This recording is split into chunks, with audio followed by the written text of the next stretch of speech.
Welcome back to These Things Are Written on this Monday. So glad that you are joining us again this week as we continue to look at the prophet Isaiah, the first 12 chapters. Last week we ended with Isaiah chapter 2. And in Isaiah 2, we see the prophet speaking about those, the people putting their trust in man and not in God. How God desires us to trust in him, but man goes another way. We are going to pick up with Isaiah 3, looking at the first 8 verses. And again, as this section is a little bit longer, I'm going to kind of go section by section, talking about it a little bit more as we go. Let's begin with verse 1. For behold, the Lord of hosts is taking away from Jerusalem and from Judah support and supply, all support of bread and all support of water. All right, as we look at this, first of all, that 4 at the very beginning really shows that it is connected to chapter 2. Some say just the very end of chapter 2. Others say in all of it. And I think as we look at it, we see that Isaiah is talking about not trusting in human abilities, but trusting in God. So again, he points to that, and it says that he's taking away from Jerusalem and Judah, from God's people, support and supply. I like how the ESV does this in using similar words, because the word that is used in Hebrew is kind of the masculine and the feminine way of saying the same thing. So saying to show the entirety of what's been being taken away, even all support of bread and all support of water. The basic needs for life is being threatened to be taken away by the Lord. Let's continue by looking at the next 2 verses as he continues to talk about what he is taking away. The mighty man and the soldier, the judge and the prophet, the diviner and the elder, the captain of 50 and the men of rank, the counselor and the skilled magician, and the expert in charms. Now let's continue with 4 and 5 as well. And I will make boys their princes, and infants shall rule over them, and the people will oppress one another, everyone his fellow, and everyone his neighbor. The youth will be insolent to the elder, and the despised to the honorable.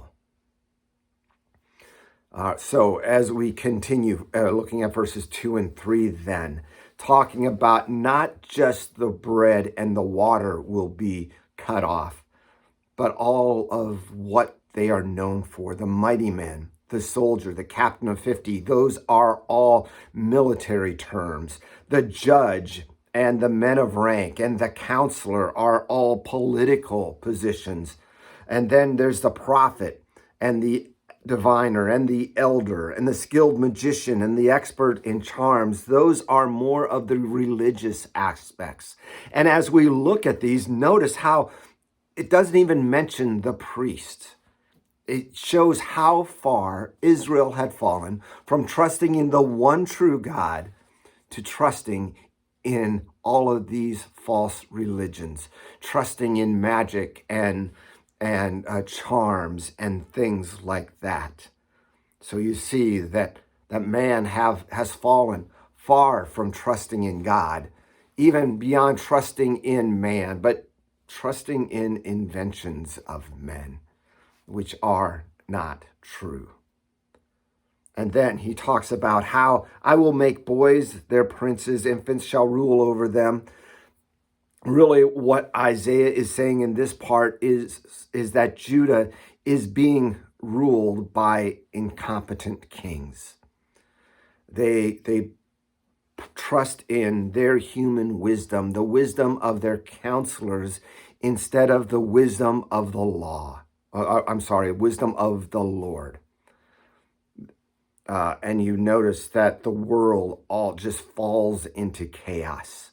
Everyone is doing what they think is right. People oppressing one another. The youth are insolent to the elder, the despised to the honorable. The world is turned upside down because the rulers are not able to lead. They are following man's desires instead of what God has placed before them. Verses 6 and 7. For a man will take hold of his brother in the house of his father, saying, you have a cloak, you shall be our leader, and this heap of ruins shall be under your rule. In that day he will speak out, saying, I will not be a healer. In my house there is neither bread nor cloak.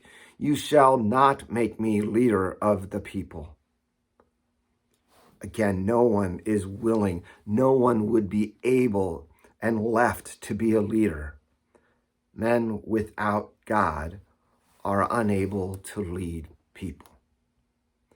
And God is prophesying of what he would do, of how he would remove all this from them. And while it didn't happen with the Assyrians, it did happen about 150 years later with the Babylonians, when they came in and took all of the young men off.